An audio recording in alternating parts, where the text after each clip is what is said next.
Assalamu alaikum student mathematics 4024. Welcome to Maths Guru grade 9 students. In this video inshallah we'll be talking about the type of questions, important topics that are expected in your maths paper 2 जो कि कल होगा इंशाल्लाह।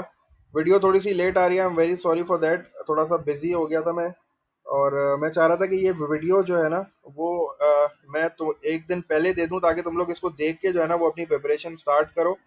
लेकिन ऐसा possible ना हो सका, I am very sorry for that.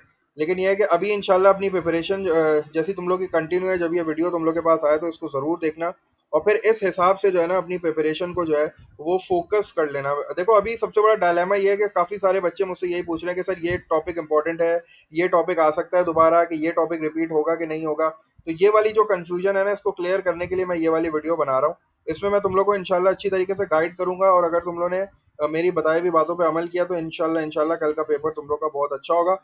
मोर और लेस देखो, अगर तुम देखो तो मैंने यहाँ सारी चीज़ें ही लिखी हुई हैं। तो मुझे बोलोगे सर आप सारी चीज़ें ही बता देते हैं तो फिर तो अच्छा होना ही है पेपर। लेकिन मैं कोशिश करूंगा कि इसको थोड़ा सा कट शॉर्ट कर दूं, ठीक है। और एक इन्फॉर्मेशन तुम्हें और देनी थी कि इंशाल्लाह I will be conducting a live question answer session. ईशा के बाद तकरीबन 9 साढ़े 9 तक जो है वो मैं एक लाइव क्वेश्चन आंसर सेशन भी कंडक्ट करूंगा। तो तुम लोग की जो क्वेरीज होंगी तो उसमें भी आके तुम लोग जो है वो मुझसे पूछ सकते हो इंशाल्लाह। तो उसमें भी मैं तुम लोग को जो है ज़रूर गाइड कर दूंगा थोड़ा और। तो let's just begin with this video. Important topics और टाइप ऑफ क्वेश्चंस को थोड़ा सा डिस्कस कर लेते हैं ताकि तुम लोग की तैयारी जो है वो थोड़ी और जो है फोकस हो जाए। और मार्क्स की पहले बात कर लेते हैं। मार्क्स जो है वो 60 to 80 मार्क्स से कम तुम्हारा P2 होगा, क्योंकि P1 60 मार्क्स का था। तो ये 60 मार्क्स से थोड़ा सा ज़्यादा होगा, मुझे तो यही लगता है, ठीक है। तो 60 to 80 मार्क्स आप एक्सपेक्ट करना। 100 मार्क्स का नहीं होगा क्योंकि वो चूंकि जो तुम्हारा पेपर 1 था ना वो ओरिजिनल 80 मार्क्स का होता था। तो ये जब 80 मार्क्स का ओरिजिनल नहीं हुआ, 60 मार्क्स का हुआ, तो ये P2 भी 100 मार्क्स का नहीं होगा, ये थोड़ा कम ही होगा, ठीक है।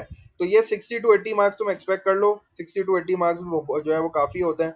टाइम की बात करो तो टाइम जो है ना वो कम से कम तुम्हें 2 आवर्स तो ज़रूर मिलेगा। 2 आवर्स से कम का टाइम नहीं होगा, क्योंकि वहाँ तुम्हें 60 मिनट्स मिले थे और 1 hour 45 मिनट्स था। तो यहाँ थोड़े से चूंकि मार्क्स ज़्यादा होंगे तो टाइम भी जो है वो कम से कम 2 आवर्स तुम्हें मिलेगा। कैलकुलेटर विल बी अलाउड, तो ये एक अच्छी चीज़ हो गई, कैलकुलेटर अलाउ होगा। तो कैलकुलेटर लाजमी अपना लेके आना, प्रॉपर स्टेशनरी लेके आ जाना, पेंसिल हो गई, रबर और शॉर्पनर स्केल वगैरह हो गया। पेपर देखो पेंसिल से ज़रूर सॉल्व करो, लेकिन उसको बाद में सॉल्व करने के बाद उस पर ज़रूर पेन फेरा करो, क्योंकि पेंसिल से जो है ना वो पेंसिल जो है वो आगे चल के लाइट हो जाती है। उसकी वजह से जो है ना हमें चेकिंग करने में प्रॉब्लम होती है। और दूसरा ये कि मैं तुम्हें बताया था तुम्हारा पेपर स्कैन होता है, तो वो पेपर स्कैन होने की वजह से पेंसिल जो है वो सही तरीके से स्कैन नहीं होगी, तुम्हारे मार्क्स कटेंगे। पेपर हार्ड कॉपी में नहीं जाता, स्कैन होके जाता है, ठीक है। ये चीज़ हमने क्लास में डिस्कस की थी। तो कोशिश किया करो पेंसिल से सॉल्व करने के बाद उस पे पूरा पेन जो है ना फेरा करो ताकि जो है वो विजिबल हो जाए। अच्छा, कैलकुलेटर अलाउ हो गया। मार्क्स जो है वो 60 to 80 हो गए, 2 आवर्स हो गया। इंपॉर्टेंट टॉपिक्स की बात करूं तो सबसे पहले जो मैंने मतलब तुम्हें यही कहा था कि P1 और P2 के टॉपिक्स एक जैसे होते हैं। तो अगर हम नंबर्स की बात करें तो नंबर इज प्योरली P1 का टॉपिक है, क्योंकि कैलकुलेटर अलाउ होता है। P2 में तो नंबर्स जो है बिल्कुल छोड़ सकते हो, तुम नंबर्स की प्रैक्टिस ना करो। सेकंड टॉपिक की बात करूं तो वो इंडाइसेस और स्टैंडर्ड फॉर्म है, वो भी बिल्कुल जो है वो तुम लोग स्किप कर दो फिलहाल, क्योंकि वो कैलकुलेटर के बगैर जो है ना वो की जाती है, क्योंकि उसमें इंडाइसेस उसी वक्त होंगे जब तुम कैलकुलेटर यूज नहीं करोगे। अगर कैलकुलेटर अलाउ है तो फिर तुम इंडाइसेस के रूल्स तुम यूज ही नहीं करोगे, डायरेक्ट कैलकुलेटर से आंसर निकाल लोगे। स्टैंडर्ड फॉर्म वाले जो क्वेश्चन होते हैं जिसमें एक्सपोनेंट की पावर्स वगैरह होती हैं वो भी डायरेक्ट कैलकुलेटर से आ जाएगा। तो तुम उनको भी बिल्कुल एक्सपेक्ट ना करो, उनकी भी तैयारी ना करो। अलजेब्रिक मैनिपुलेशन हमारा तीसरा टॉपिक था। Algebraic manipulation to be honest तुम इतनी उसकी प्रैक्टिस कर चुके हो कि अगर वो 2 या 3 मार्क का रिपीट भी होता है P2 में तो वो तुम कर लोगे इंशाल्लाह। तो उस पर अभी फिलहाल जो है ना वो ज्यादा टाइम मत लगाना। अभी जो इंपॉर्टेंट टॉपिक है ना वो डायरेक्ट जो सोल्यूशन टू इक्वेशंस वाला था ना वहां से तुम स्टार्ट करो। क्वाड्रेटिक की जो वर्ड प्रॉब्लम्स है, मैंने अभी जो है वो एक और वर्ड प्रॉब्लम भी शेयर की है, तो वो वाली वीडियो भी लाजमी देखना। कल मैंने 2 वर्ड प्रॉब्लम्स तुम्हारे साथ शेयर की थी। तो तुम्हारे पास क्वाड्रेटिक की जो वर्ड प्रॉब्लम आएगी ना वो लाजमी स्पीड डिस्टेंस जो टाइम है उससे रिलेटेड ही आएगी। तो डिस्टेंस का फॉर्मूला, स्पीड का फॉर्मूला, टाइम का फॉर्मूला, जैसे वो डीएसटी ट्राइंगल हम बनाते थे, तो वो सारी चीज़ें जो है ना मैं डीएसटी ट्राइंगल इसकी बात कर रहा हूँ। ये जो इस तरह का ट्राइंगल होता है उसमें ऊपर जो है वो डी लिखा हुआ होता है, जैसे हम यहाँ लाइन खींच देते हैं, इधर भी एक लाइन खींच देते थे, ये डी बन जाता था और ये एस बन जाता है और ये टी बन जाता है। तो ये डीएसटी ट्राइंगल जो है मतलब डिस्टेंस जो है वो स्पीड मल्टीप्लाई बाय टाइम होता है, स्पीड जो है वो डिस्टेंस डिवाइड बाय टाइम होता है और टाइम जो है वो डिस्टेंस अपॉन स्पीड होता है। तो ये जो फॉर्मूलाज हैं ये तुम्हें याद होने चाहिए तीनों के। तुम्हें डिस्टेंस का फॉर्मूला भी याद होना चाहिए, स्पीड मल्टीप्लाई बाय टाइम। तुम्हें स्पीड का फॉर्मूला भी याद होना चाहिए, डिस्टेंस अपॉन टाइम। और तुम्हें टाइम का फॉर्मूला भी याद होना चाहिए, डिस्टेंस अपॉन स्पीड। तो ये 3 फॉर्मूलाज तुम्हें याद करने पड़ेंगे, क्योंकि ये वर्ड प्रॉब्लम में पूछे जाते हैं, ठीक है। बाकी वो वर्ड प्रॉब्लम वाली वीडियो देखना, तो तुम्हें और जो है चीजें क्लियर हो जाएंगी, कॉन्सेप्ट क्लियर हो जाएंगे। Word problem on quadratic equations लाजमी तुम्हारे पेपर में आ रही है, और ये कम से कम 8 to 10 मार्क का क्वेश्चन होगा, और ये स्पीड डिस्टेंस टाइम पर ही होगा इंशाल्लाह। ठीक है। अच्छा, उससे पहले फिर एक चीज हमने की थी, सॉल्विंग लीनियर इक्वेशन। अब तुम बोलोगे कि सर साइमल्टेनियस इक्वेशन, नहीं, साइमल्टेनियस की बात नहीं कर रहा, साइमल्टेनियस तो पेपर वन में आ गई। ये लीनियर इक्वेशन जो है ना, सिर्फ 1 या 2 मार्क की एक्सपेक्ट तुम कर सकते हो। इसमें ये होगा कि जैसे इस तरह का क्वेश्चन होता है ना, इसने ऐसे दे दिया आपको 3 दे दिया, और ब्रैकेट में उसने x-1 लिख दिया इधर, और फिर उसने इज इक्वल्स टू लगा दिया, इज इक्वल्स टू लगाने के बाद वहां उसने 5 लिख दिया, और 5 के साथ इस तरह उसने जो है वो x-2 लिख दिया, और बोला कि find the value of x। ठीक है। तो ये linear equation in one variable वाला जो टॉपिक था, ये 2-3 मार्क का तुम एक्सपेक्ट कर सकते हो, इससे ज्यादा का नहीं। अलजेब्रिक मैनिपुलेशन हो गया, ये सॉल्विंग लीनियर इक्वेशन वाला टॉपिक हो गया, वन वेरिएबल, ये 2-2 3-3 मार्क जो है ना, पेपर के मार्क्स पूरे करने के लिए वो आपको दे सकता है। तो इस पे इतनी ज्यादा जो है ना वो फोकस करने की जरूरत नहीं है। सॉल्विंग इनइक्वालिटी का एक बच्चे ने पूछा था कि सर सॉल्विंग इनइक्वालिटी तो P1 का टॉपिक है, तो ये छोड़ सकते हैं P2 में। देखो, ग्राफिंग छोड़ दो बिल्कुल, ग्राफिंग जो है ना वो P1 में ही आती है, P2 में एक्सपेक्टेड नहीं है। वैसे तो इनइक्वालिटी दोनों पेपर्स में आती है, P1 में भी आती है, P2 में भी आती है, लेकिन फिलहाल तुम एक काम ये करो कि चूंकि वहां ग्राफिंग आ गई थी, क्योंकि आपके पेपर वन में ग्राफिंग आ गई थी, तो आप P2 के लिए एक काम ये कर लो कि वो जो सॉल्विंग इनइक्वालिटी था ना, जिसमें हम इंटीजर की वैल्यू लिखते थे, right all the positive sorry possible integers, the value of possible integers, और वो साइमल्टेनियस लीनियर इनइक्वालिटी थी, उसकी थोड़ी सी प्रैक्टिस कर लेना। मे बी पॉसिबल वो तुमसे ये चीज जरूर पूछ सकता है। मतलब मैं इस तरह कहना चाह रहा हूँ कि उसने आपको इस तरह दे दिया कि 2x-1 और अपॉन 4 दे दिया, और उसने फिर आपको ये दे दिया लेस देन इक्वल्स टू 9 दे दिया, और बोला कि x की वैल्यू निकालो, मतलब x को जो है वो सिंप्लीफाई करो, फाइंड आउट द इनइक्वालिटी, थोड़ा सिंप्लीफाई करो इसको, और फिर दे दिया कि right all the possible integer values of x ना। इस तरह के जो सवाल थे ना, ये तुम सॉल्विंग इनइक्वालिटी में प्रैक्टिस कर लेना, जो तुम्हें वर्कशीट से मिल जाएंगे, जो हमने वर्कशीट शेयर की थी, और ये D2 में तुम्हें मिल जाएंगे। D2 में जो है वो चैप्टर नंबर इसका मेरे ख्याल से 3 है, शायद चैप्टर नंबर 3 है D2 का, तो वो देख लेना। D2 का टॉपिक है या D3 का टॉपिक है, ये मुझे याद नहीं अच्छी तरीके से, लेकिन मेरे ख्याल से D3 में चैप्टर 3 है। ठीक है, D3 में देख लेना, चैप्टर नंबर 3 है सॉल्विंग इनइक्वालिटी का, वहां से तुम्हें क्वेश्चंस मिल जाएंगे। अच्छा, उसके बाद अगर word problem on quadratic equations की बात करते हो, तो वो मैंने तुम्हें बता दिया, स्पीड डिस्टेंस टाइम से रिलेटेड है, तो वो अच्छी तरीके से उसकी प्रैक्टिस करना। अब वेरिएशन की बात करूं, तो वेरिएशन इन्होंने पेपर वन में दे दिया था, वेरिएशन की इतनी पॉसिबिलिटी तो नहीं है, लेकिन अगर वेरिएशन पूछा गया तो ये वर्ड प्रॉब्लम पूछा जाएगा। तुम्हें याद होगा हमने ग्रेड 8 में तुम्हें वेरिएशन के वर्ड प्रॉब्लम कराए थे, जिसमें डायरेक्ट प्रोपोर्शन इनवर्स प्रोपोर्शन के लिए हम दो हेडिंग्स बनाते थे, और फिर हम ये पढ़ते थे कि भाई एक क्वांटिटी बढ़ाने से दूसरी बढ़ रही है कि नहीं। वो जो वर्ड प्रॉब्लम होते थे ना, वो उनकी प्रैक्टिस अगर करना चाहो तो कर लेना। ये वर्ड प्रॉब्लम आ सकती है, क्योंकि P2 में ज्यादातर वर्ड प्रॉब्लम्स ही आती हैं। क्वाड्रेटिक की जैसे वर्ड प्रॉब्लम है, तो ये भी दे सकता है। तीन क्वांटिटी वाली नहीं थी, जैसे उसमें होता था कि 4 men is are making 1 brick in 3 days। तो ये चीज जो है ना, ये जो है वो लास्ट ईयर के पेपर में भी इन्होंने दी थी, तो ये चीज तुम देख सकते हो कि वेरिएशन की वर्ड प्रॉब्लम, ये मेरे वीडियो मतलब मैंने इसकी वीडियोस शेयर की हैं चैनल पे ना। अगर तुम ग्रेड 8 की वीडियोस में जाके प्लेलिस्ट की एक बनी हुई है ग्रेड 8 की वीडियोस, उसमें जाके देखोगे तो तुम्हें 3 वेरिएबल वाले भी मिल जाएंगे, 2 वेरिएबल वाले भी मिल जाएंगे, लेकिन इस पे मतलब इतनी वर्किंग करने की जरूरत नहीं है। वेरिएशन की जो पॉसिबिलिटी है वो कम है, 4-5 मार्क का आएगा, ज्यादा इससे ज्यादा नहीं। कोऑर्डिनेट ज्योमेट्री की बात करूं, कोऑर्डिनेट ज्योमेट्री में डिस्टेंस फार्मूला देख लेना, डिस्टेंस फार्मूला लाजमी आएगा। इक्वेशन ऑफ लाइन आएगी, बिल्कुल इक्वेशन ऑफ लाइन बनाने के लिए आएगी, वो y is equals to mx plus c से जो बनती है। और इसमें एक और टॉपिक हमने किया था, इक्वेशन ऑफ परपेंडिकुलर बाइसेक्टर, तो इक्वेशन ऑफ परपेंडिकुलर बाइसेक्टर की भी प्रैक्टिस अच्छी तरीके से करना। या फिर वो इक्वेशन ऑफ लाइन तुम्हें दे देगा, या फिर वो इक्वेशन ऑफ परपेंडिकुलर बाइसेक्टर देगा, इक्वेशन बनाने के लिए तुम्हें जरूर देगा। इसके मैंने कुछ क्वेश्चंस जो है ना वो तुम लोग के साथ शेयर करता हूँ। ये मुझे मिले थे, तो मैंने कहा तुम लोग के साथ थोड़े से शेयर करूँ। जैसे ये क्वेश्चन है, उसमें उसने बोला है कि show that the triangle ABC नहीं shown below the triangle ABC calculate the perimeter of the triangle. ठीक है, तो अब ये तुम्हें उसने एक ट्राइंगल दे दिया, उसमें तीनों कोऑर्डिनेट्स तुम्हारे पास है। पेरीमीटर निकालने के लिए तुम्हें पता है सम ऑफ ऑल द साइड्स निकालना है, तो तुम क्या करोगे, पहले ए बी की लेंथ निकालोगे बाय यूजिंग डिस्टेंस फॉर्मूला, फिर बीसी की लेंथ निकालोगे बाय यूजिंग डिस्टेंस फॉर्मूला, और फिर एसी की लेंथ निकालोगे बाय यूजिंग डिस्टेंस फॉर्मूला, और फिर तीनों को ऐड कर दोगे तो तुम्हें पेरीमीटर मिल जाएगा। तो इस तरह का सवाल तुम्हारे पेपर में बिल्कुल पूछा जा सकता है, क्योंकि ये पेपर 2 के लेवल का क्वेश्चन है। इसमें जो है ना तुम्हें डिस्टेंस फॉर्मूला निकालना है, डिस्टेंस फॉर्मूले में स्क्वायर आता है, याद रखना। डिस्टेंस फॉर्मूला जो है वो हमारा स्क्वायर रूट से शुरू होता है, x2 - x1, यहाँ ब्रैकेट के अंदर -1 आता है, उस पर स्क्वायर आता है, बीच में पॉजिटिव साइन आता है, फिर y2 - y1 होल स्क्वायर होता है। आपकी मर्जी है, आप y2 - y1 पहले भी लिख सकते हो, x2 - x1 आप बाद में भी लिख सकते हो, लेकिन ये फॉर्मूला गलत नहीं करना है, ये याद होना चाहिए ये लिखा हुआ नहीं मिलता। मिड पॉइंट का क्वेश्चन तो उसने P1 में पूछ लिया था, लेकिन अगर वो परपेंडिकुलर बाइसेक्टर का पूछेगा ना तो फिर वहां मिड पॉइंट आ जाता है। उसके बाद जो है ये इस तरह के क्वेश्चंस की बात कर रहा हूँ। ये जैसे क्वेश्चन है ना, find out the equation of a line having gradient 4 and passing through the equation, तो ये तुमसे 2 मार्क का पूछ सकता है, y equals to mx plus C. और इस तरह का जो सवाल है मैं एक और दिखा देता हूँ। ये वाला सवाल ये कह रहा हूँ मैं, find the equation of a line passing through point 2 and 3 and parallel to this line.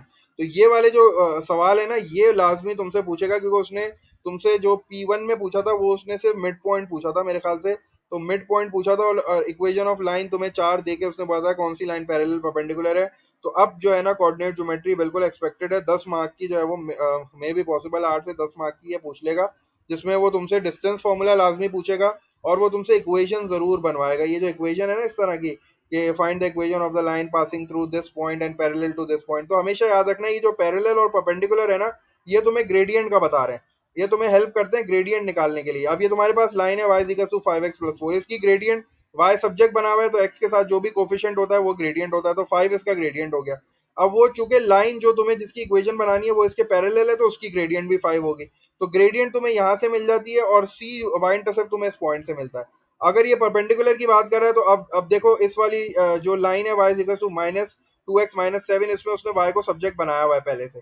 Sometimes ऐसा होता है कि वो तुम्हें ऐसी इक्वेशन देता है जो कि y सब्जेक्ट नहीं बना हुआ होता, तो you have to make the subject y को जब तक सब्जेक्ट नहीं बनाओगे तुम्हें ग्रेडियंट का नहीं पता चलेगा। अब इस लाइन की ग्रेडियंट है -2, लेकिन तुम्हें जिस लाइन की इक्वेशन बनानी है वो इसके परपेंडिकुलर है। तो परपेंडिकुलर का कॉन्सेप्ट क्या होता है? नेगेटिव रेसिप्रोकल, मतलब इसको उल्टो और इसका साइन ऑपोजिट कर दो। तो ये अभी 2/1 है, तो जब मैं इसको इसका वो करूंगा रेसिप्रोकल, वो बन जाएगा 1/2। 1/2 बन जाएगा और 1/2 का मतलब है कि ये नेगेटिव है तो वो पॉजिटिव हो जाएगी, तो ग्रेडियंट आ जाएगी 1/2। तो यहाँ से ग्रेडियंट आ जाएगी और यहाँ से जो है वो सी आ जाएगा। तो इस तरह के सवालों की लाजमी प्रैक्टिस करना।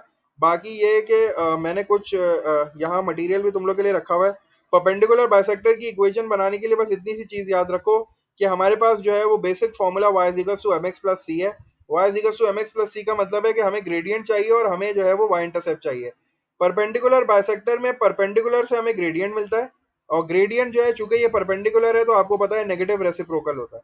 और बाइसेक्टर से हमें जो है ना वो मिड पॉइंट मिलता है, और मिड पॉइंट का मतलब है पॉइंट मिलेगा, पॉइंट से हम जो है वो y इंटरसेप्ट निकालते हैं। तो ये चीज थोड़ी सी याद रखना। वो आपको हमेशा इस तरह बोलेगा कि एक जो लाइन है, there is a line which is passing through two coordinates A and B, A और बी की वो आपको वैल्यूज दे देगा। ए दे देगा 1 और 2 और बी दे देगा 3 और 4। बोलेगा कि इस लाइन के परपेंडिकुलर बाइसेक्टर है, मतलब उसकी इक्वेशन बनाओ। तो आप हमेशा याद रखना कि चूंकि उसने 2 कोऑर्डिनेट्स दिए हुए हैं, तो पहले आप उन 2 कोऑर्डिनेट्स को यूज करके ग्रेडियंट निकालोगे, उसका नेगेटिव रेसिप्रोकल करोगे, उन दोनों पॉइंट्स को यूज करके मिड पॉइंट निकालोगे, मिड पॉइंट जो आएगा उससे आप सी निकालोगे और उसके बाद इक्वेशन बनाओगे। तो ये परपेंडिकुलर बाइसेक्टर वाले टॉपिक की जरूर प्रैक्टिस करना। इसकी वीडियो तुम्हें चैनल पे मिल जाएगी, थोड़ा सा तुम्हें सर्च करना पड़ेगा। मैं कोशिश करूंगा कि इस वीडियो के डिस्क्रिप्शन में उसकी लिंक डाल दूं परपेंडिकुलर बाइसेक्टर की, जहां मैंने एक्सप्लेन किया हुआ है पूरा कि परपेंडिकुलर बाइसेक्टर की इक्वेशन कैसे बनती है। Perpendicular bisector, perpendicular means gradient, gradient negative reciprocal, bisector means mid point, mid point से पॉइंट मिलेगा जिससे वाई इंटरसेप्ट निकलेगा। ठीक है, तो ये थोड़ी सी इसकी प्रैक्टिस करना। कोऑर्डिनेट ज्योमेट्री इंपॉर्टेंट है, 10 मार्क्स का आएगा लाजमी तुम्हारे पेपर में। बेसिक ट्रिग्नोमेट्री की प्रैक्टिस कर लेना। बेसिक ट्रिग्नोमेट्री तुम्हें पता है राइट एंगल ट्राइंगल है। ठीक है, एलिवेशन डिप्रेशन जो है वो इतना इंपॉर्टेंट नहीं है, लेकिन ये बेसिक ट्रिग्नोमेट्री है ना, ये इंपॉर्टेंट है। मे बी पॉसिबल वो तुम्हें जो है वो आसान आसान से 2 ट्राइंगल्स बना के दे दे। जैसे उसने ये तुम्हें राइट एंगल ट्राइंगल दे दिया, उसने बोला कि ये वाली साइड 4 है और ये वाली साइड 5 है, मुझे ये वाला एंगल निकाल के दिखाओ। तो ये वाला एंगल जो है, अगर ये फॉर एग्जांपल उसने ये नाम दे दिया ए, और ये हो गया बी और ये हो गया सी, तो उसने तुम्हें बोला कि angle C A B find out करो, angle C sorry A C B find करो ना, ए सी बी फाइंड करो। तो सेंटर में सी है, इसका मतलब है कि तुम्हें सी फाइंड करना है। तो तुमने क्या किया, जो है ना सी पे थीटा बना दिया। तो तुम्हें ये चीज जो है ना पढ़नी आनी चाहिए कि वो एंगल कौन सा बोल रहा है। अब वो तुम्हें एंगल फाइंड करना है, तो एंगल के सामने वाली साइड कौन सी होती है? ऑपोजिट। ये तुम्हारी ऑपोजिट हो गई, ये तुम्हारी एडजेसेंट हो गई। तो तुम्हें यहाँ ऑपोजिट और एडजेसेंट दिया हुआ है। ऑपोजिट और एडजेसेंट का रेशियो क्या होता है? टेन थीटा होता है। तो तुमने टेन थीटा यूज किया। अब tan theta is equal to opposite upon adjacent, क्योंकि हमें पता है सो का टू होता है, सो मतलब एस ओ एच।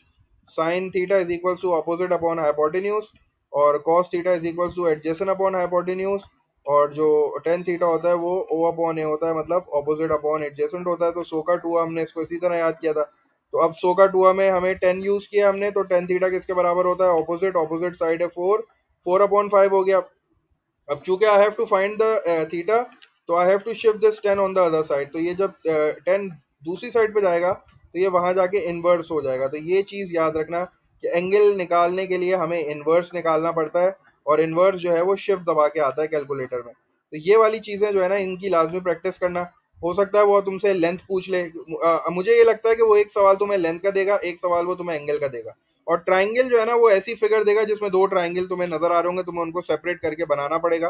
तो थोड़ा सा बेसिक ट्रिग्नोमेट्री का सवाल तुम्हें देगा 6 to 8 मार्क का, और वो थोड़ा सा मुश्किल हो सकता है। तो ये वाली जो चीज़ है ना सोका टूआ वाली, इनकी प्रैक्टिस कर लेना कि एंगल कैसे निकलता है, टेन इनवर्स कैसे निकलता है, साइन इनवर्स, कॉस इनवर्स।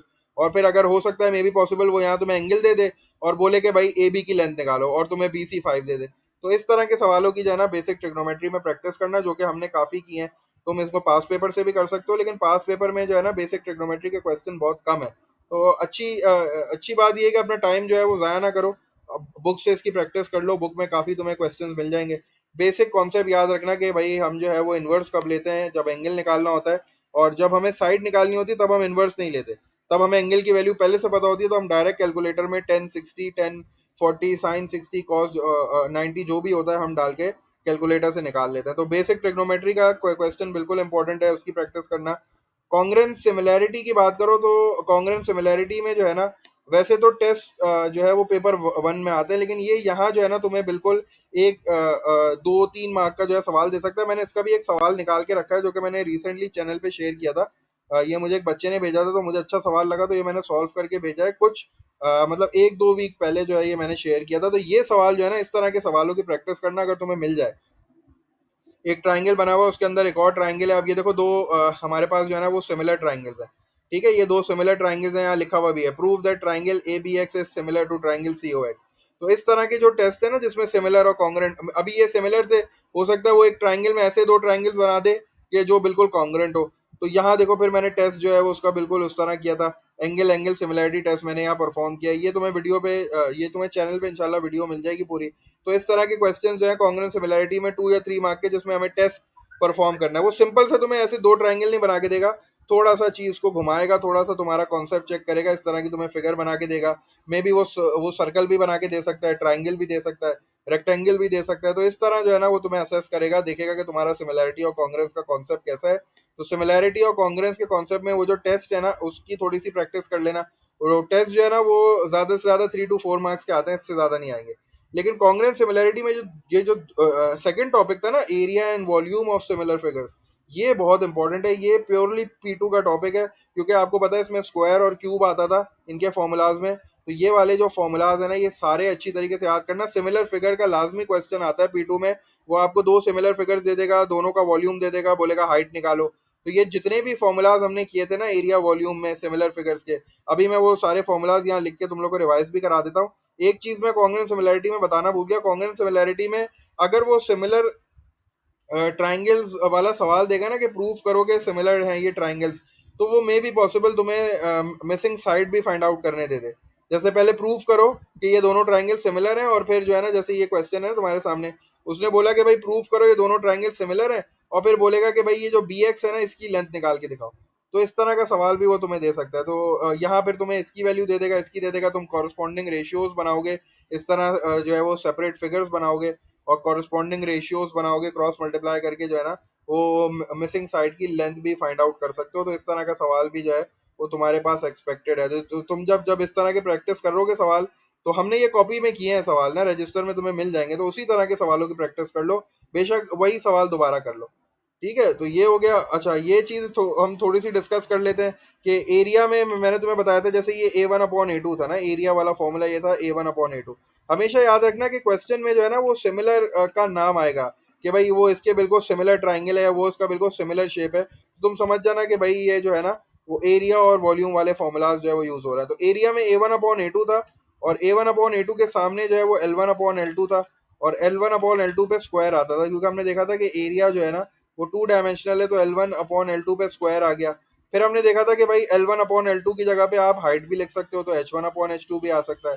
फिर हमने देखा था कि H1/H2 की जगह रेडियस भी आ सकता है, डायमीटर भी आ सकता है। तो ये सारी चीजें जो फॉर्मूलाज थे ना, ये तुम्हें याद रखना है। ये एरिया का था, तो वो इसमें क्या करता था, तुम्हें दो एरियाज दे देता था, एक हाइट देता था, तो तुम्हें दूसरी हाइट फाइंड आउट करनी पड़ती थी।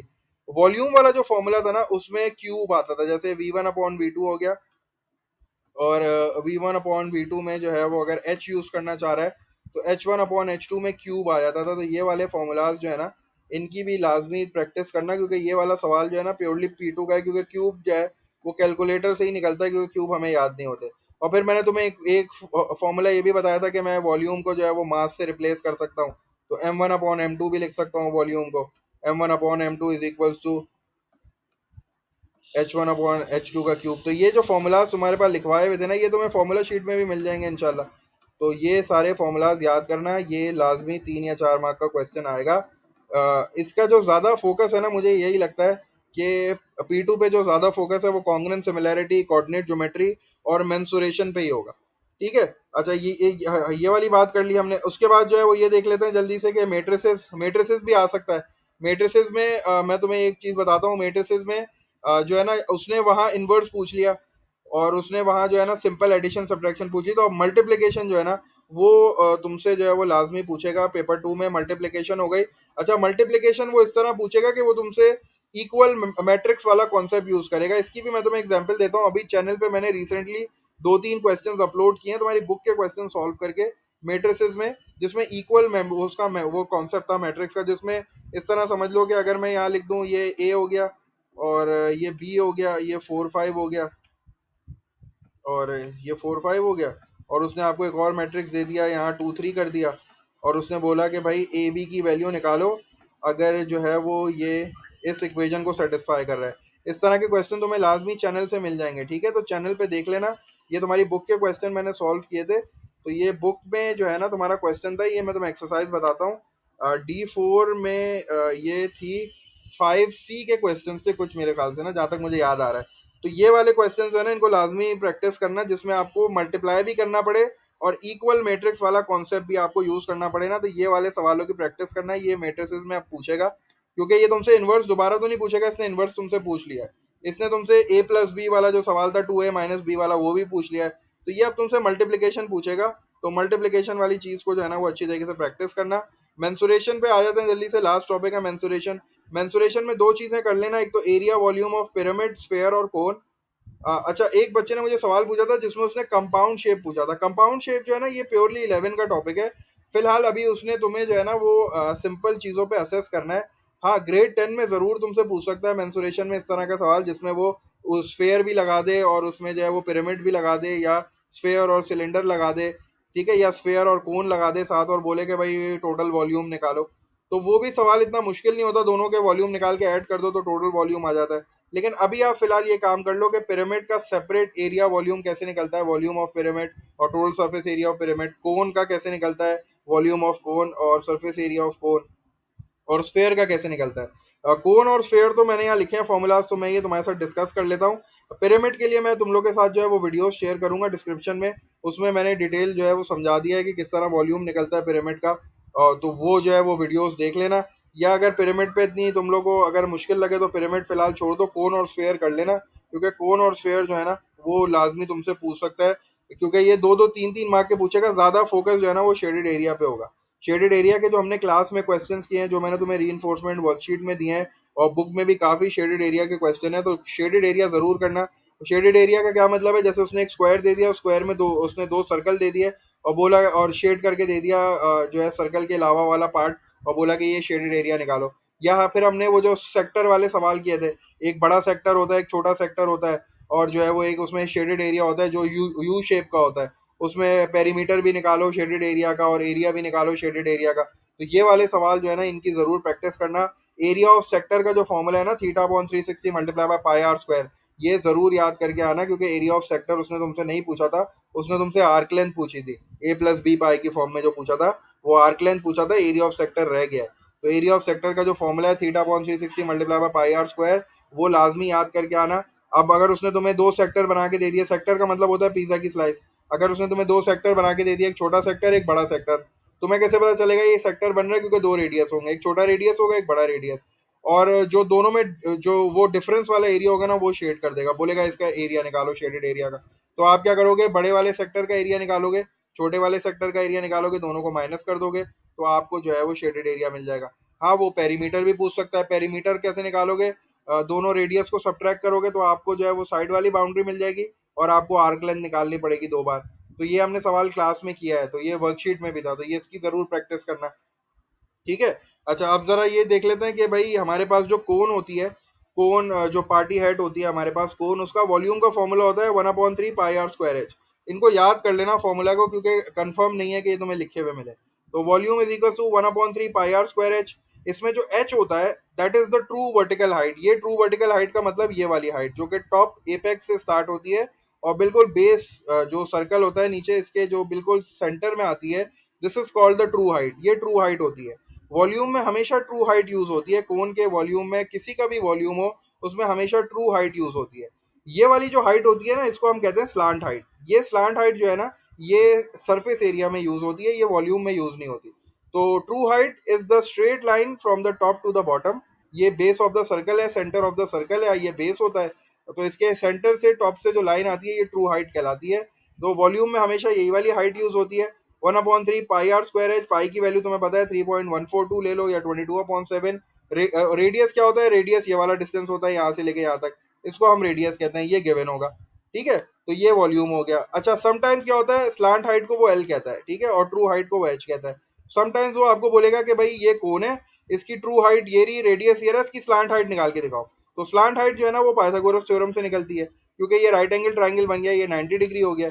ठीक है, तो ये स्लांट हाइट जो है वो पाइथागोरस थ्योरम से निकलती है। पाइथागोरस थ्योरम आपको पता है, क्योंकि ये हाइपोटेन्यूज है तो बाकी दो साइड का स्क्वायर ऐड कर देंगे, इसका स्क्वायर रूट ले लेंगे तो स्लांट हाइट आ जाएगी। तो वो आपसे स्लांट हाइट भी पूछ सकता है। अच्छा, अगर वो आपसे कहे कर्व सरफेस एरिया, तो कर्व सरफेस एरिया के लिए पाई आर एल, ये फॉर्मूला है पाई आर एल। इसमें एल जो है वो स्लांट हाइट है। तो ये आपसे बिल्कुल इस तरह का सवाल पूछ सकता है कि पहले वॉल्यूम निकलवाए, फिर आपसे बोले कर्व सरफेस एरिया निकालो, तो कर्व सरफेस एरिया निकालने से पहले आप स्लांट हाइट निकालोगे, अगर वो गिवन नहीं है तो फिर पाई आर एल वाला फॉर्मूला यूज करोगे, सरफेस एरिया निकालोगे, कर्व सरफेस एरिया। फिर हो सकता है वो आपसे ये बोले कि टोटल सरफेस एरिया भी निकालो। कर्व सरफेस एरिया का मतलब होता है ये जो वी बना हुआ है ना, बस ये पाई आर एल है। लेकिन अगर टोटल सरफेस एरिया पूछेगा ना तो ये v और प्लस ये जो बेस पे सर्कल है, तो ये टोटल सरफेस एरिया हो जाएगा। तो टोटल सरफेस एरिया का फॉर्मूला क्या हो जाएगा, pi R L plus pi R square. तो वो सवाल में जो चीज पूछा, अगर उसने कर्व सरफेस एरिया पूछा तो पाई आर एल, अगर उसने टोटल सरफेस एरिया पूछा तो pi R L plus pi R square. तो फॉर्मूला वही यूज करना है, लेकिन ये फॉर्मूले याद कर लेना। स्फेयर की अगर बात करूं तो स्फेयर के वॉल्यूम का फॉर्मूला होता है 4/3 पाई आर क्यूब। अब स्फेयर फुल होता है, हेमिस्फेयर आधा होता है। तो अब ये 4/3 पाई आर क्यूब है, तो ये 2/3 पाई आर क्यूब हो जाएगा।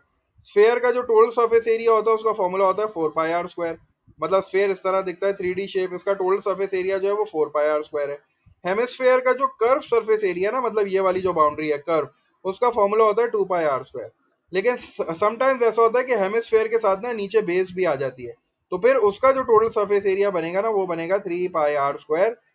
लेकिन ये आपसे सवाल में क्लियर मेंशन करेगा कि आपको हेमिस्फेयर का कर्व सरफेस एरिया निकालना है, फिर वो बोलता है हेमिस्फेयर विद अ बेस, तो उसका जो सरफेस एरिया उसका फॉर्मूला होता है 3 पाई आर स्क्वायर। तो ये कुछ टिप्स थी इंपॉर्टेंट, एडवाइस कह लो, टिप्स कह लो, ट्रिक्स बोल लो। तो ये सारी चीज़ें हैं जो कि मुझे लगता है कि कल के पेपर में जो है वो इम्पोर्टेंट है। और इनमें से जो है वो अगर कुछ चीज़ें भी आ जाती हैं तो फिर बहुत हो जाएगा, मार्क्स अच्छे हो जाएंगे इंशाल्लाह। और बाकी जो मैंने तुम्हें टॉपिक्स बताया उनको देखने की जरूरत नहीं है, क्योंकि उनकी इतनी वेटेज नहीं है, वो नहीं पूछेगा। लेकिन पेपर मुश्किल होगा, मैंने थोड़ा सा बता दिया तुम्हें कि पेपर ट्रिकी होगा, क्वेश्चंस उसमें ट्रिकी होंगे। ट्रिग्नोमेट्री ज़्यादा पूछेगा, कोऑर्डिनेट ज्योमेट्री ज़्यादा पूछेगा, मेंसुरेशन ज़्यादा पूछेगा, और कॉन्ग्रुएंट सिमिलैरिटी ज़्यादा पूछेगा। ये चार टॉपिक जो है ना ये तुम्हारे लिए फिलहाल इंशाल्लाह P2 के लिए इंपॉर्टेंट है। बाकी टाइम ड्यूरेशन वगैरह मैंने बता दी, 2 आवर तो होंगे कम से कम तुम्हारे पास, इससे ज़्यादा हुआ तो प्लस पॉइंट हो जाएगा। कोशिश करना कि 2 आवर्स के अंदर अपना पेपर कंप्लीट कर लो। अच्छी चीज़ें जो आसान चीज़ें, जैसे मेट्रिसेस आसान है, मेट्रिसेस के सवाल पहले अटैम्प्ट करना, कोऑर्डिनेट ज्योमेट्री के सवाल पहले अटैम्प्ट करना, वर्ड प्रॉब्लम अगर क्वाड्रेटिक की तुम्हें अच्छी तरीके से आती है, तुम्हें लगता है हाँ ये बिल्कुल वही वाला कॉन्सेप्ट है मैं कर लूंगा, तो इसको पहले अटैम्प्ट कर लेना। इक्वेशन नहीं बन रही तो उसको जो है वो सेकंड पार्ट पे से चले आना, सेकंड पार्ट में सॉल्व होता है, तो वो क्वाड्रेटिक फॉर्मूला लगा के सॉल्व कर लेना। क्वाड्रेटिक फॉर्मूला फॉरन जैसी तुम्हें पेपर मिले अपनी कॉपी पे लिख लेना, -b plus minus square root B square -4ac/2a। ये सारे वॉल्यूम के फॉर्मूलाज अपने पास लिख लेना। ठीक है। तो इंशाल्लाह फिर लाइव सेशन में मिलेंगे। बाकी तुम्हारी कोई कंफ्यूजन, कोई क्वेरी हो तो लाइव सेशन में मुझसे पूछ लेना। All the best, take care, अल्लाह हाफिज़ and good luck for the exam.